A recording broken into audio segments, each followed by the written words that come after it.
there for me since the beginning. And my father was English, and he passed away when I was 4, and left my mother with the task of raising 4 children. And so by the time I was 16, and I was the middle child, and by the time I was 16, I was, capital wild in every way. And I smoked, I drank, and I was very, most people don't believe this, but I was very overweight. And I would say that I had a very sort of bleak future, very common of First Nation teens. And one of the things that happened to me was I got a small inheritance from my father's estate, and when I reached age of majority, they released it to me. And for somebody who likes to party, that that was the cat's meow for a few days.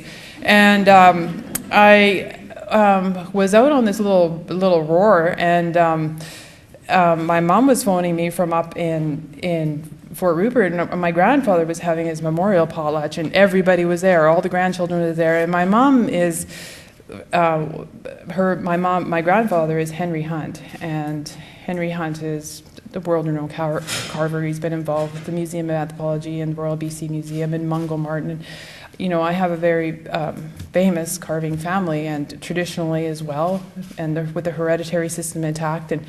And we were having a potlatch in Alert Bay, and my mom said to me, where are you? And I was like, well, I'm sort of on my way.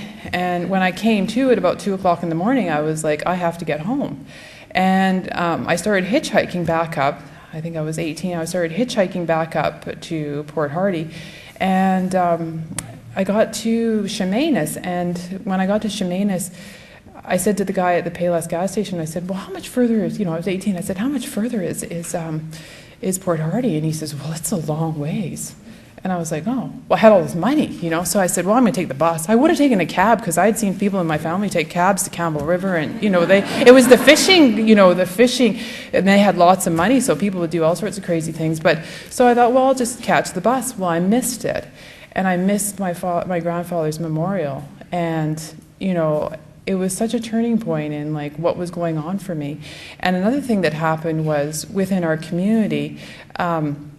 And I had seen been in the big house, and that was in the big house where, that was still in the day where you would have all of these incredible singers and dancers, but they'd have little Mickeys underneath their log, that was when, but they still continued to potlatch. Everybody continued to potlatch. So, things were changed. Now our potlatches are completely alcohol-free. And then something else happened, which was another big turning point for me, which was Louise Mandel was our band lawyer, and every time she came into the community and she would talk about, Aboriginal rights and title, I remember just thinking to myself, wow, I want to be like her. And that was, I really honestly didn't even know. We came from a family of carvers. I really didn't know that much about the law, but it was very inspiring to me that she could affect change like that. So with a lot of help and a lot of support, I went back to school, and from age 21 I've abstained from alcohol, and that's been a big factor. And I just I questioned whether I was going to tell you how much I was going to tell you about that, but it's a big factor for our communities as well. And I have to say, when they were talking about secrets, the secrets to success, I was thinking of, I got a lot of secrets about what not to do, really, more than I do, what to do. And I have to say that almost most of my, pre-law and law and the first few years after law were basically what not to do.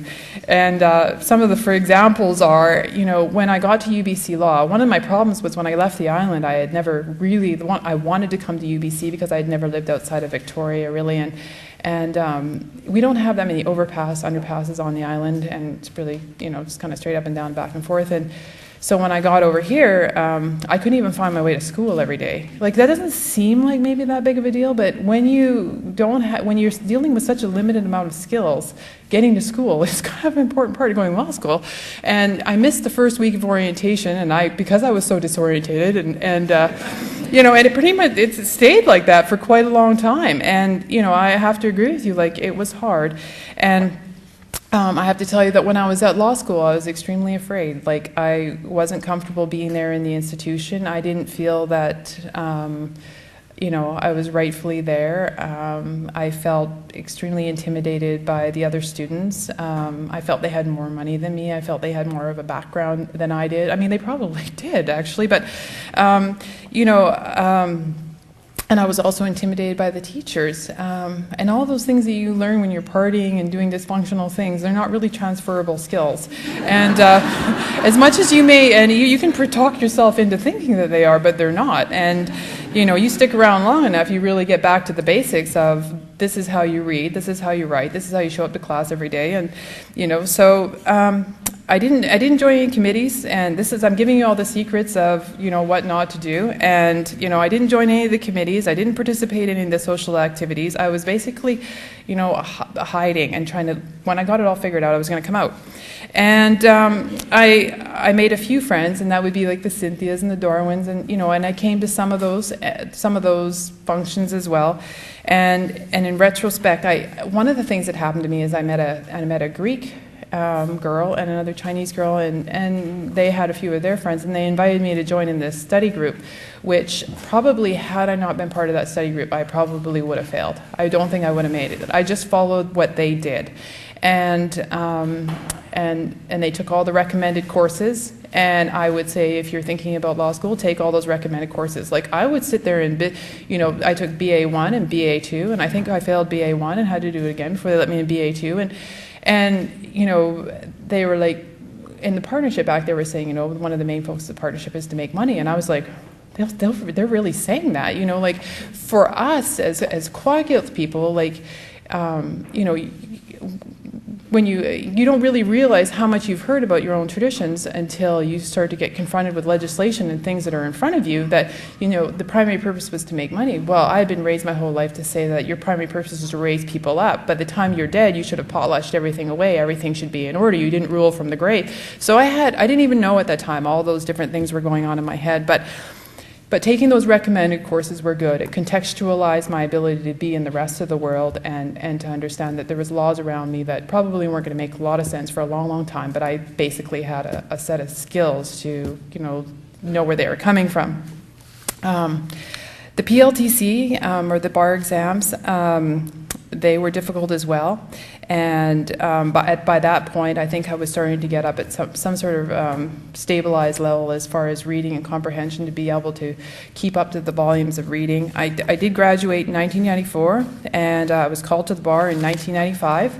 And I have to say that when I was at law school and at PLTC, there was very little, if none, in many of the courses, but very little. I think there was a little bit of content in the property course of Aboriginal law or Aboriginal issues. And why I tell you that is because if you go there, and it may be things, I think every generation, every year actually, it gets a little better. Like First Nation students that are coming in there with a little greater levels of esteem and maybe backgrounds.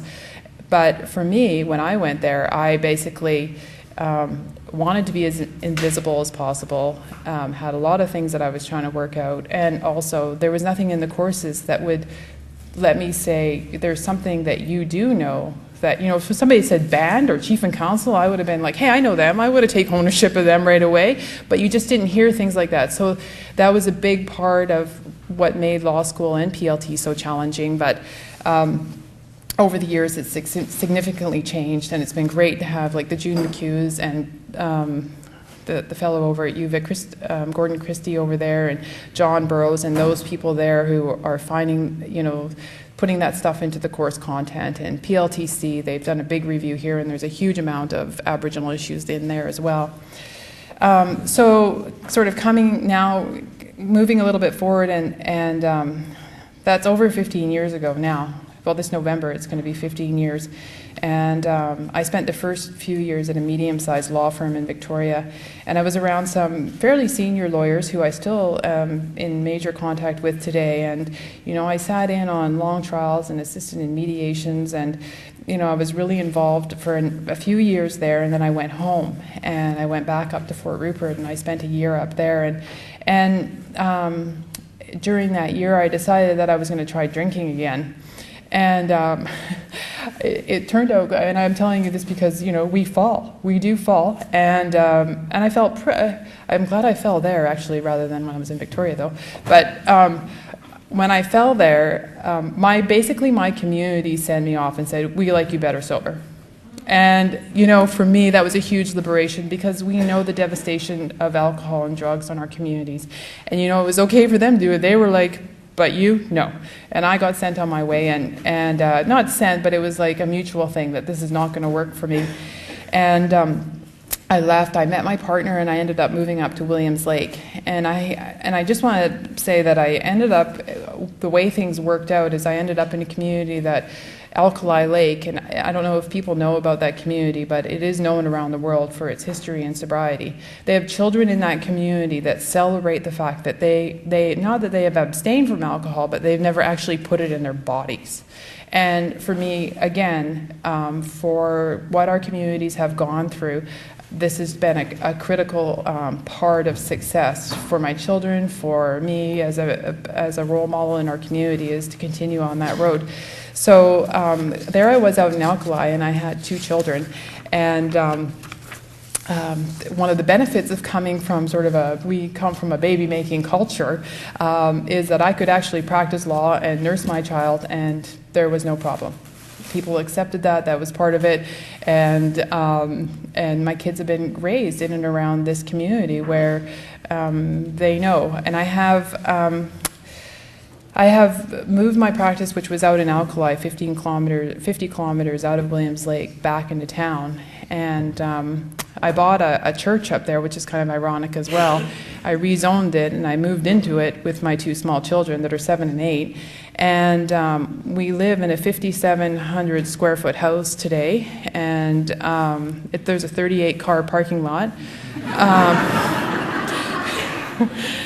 And my practice is mostly away from, of course, my home, because my home is just one big fun mecca. And but the kids in the neighborhood and everybody seems to know. I live in around non-natives, and everybody in the neighborhood knows I have a law practice. And when a car comes up the driveway, it doesn't matter, it could be friend, mom, it doesn't matter who it is, all of the kids are out there going, "Client!" Client! It's sort of like when they come in, then they know to meet, greet, and retreat. That's sort of the cue. And it's been working. You know, they're 7 and 8 now. And it's been a real gift to be able to practice law like this. I keep wondering how much longer I'm going to get away with it. But it has been working, and I've been able to get the job done. I have to say I work part-time, and it's exhausting all the way around, but it's a good exhausting. And I just want to switch to the equity and diversity for just a couple of minutes. I just wanted to thank, she's not here today, but Ann Wallace, who is now Judge Ann Wallace, and it was her invitation to be part of this committee. And I've had being part of the Equity and Diversity Committee has also been a gift, because I've been able to come down here periodically and be surrounded by, again, this is really about the relationship building. I've been around, ventures and people that volunteer with equity and diversity, and they're just such talented and wonderful people. And equity and diversity, had Anne not, if she hadn't asked me, I probably wouldn't have been involved with it. But we are engaging in things, equity and diversity. Like, we stand right now to, change the legal community as we know it, because we are, the Law Society is open to diverse opinions. So just having this today and being able to have this forum about diversity is a good thing. We want people to live healthier and to be able to practice law in a way that reflects them. So I make sure.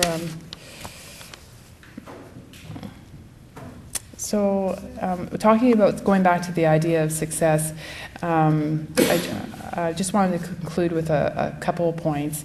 I think that success definitely isn't that big downtown lawyer, although I have the utmost amount of respect for those people too, because I do appreciate their intellectual challenges and their ability to stay with that and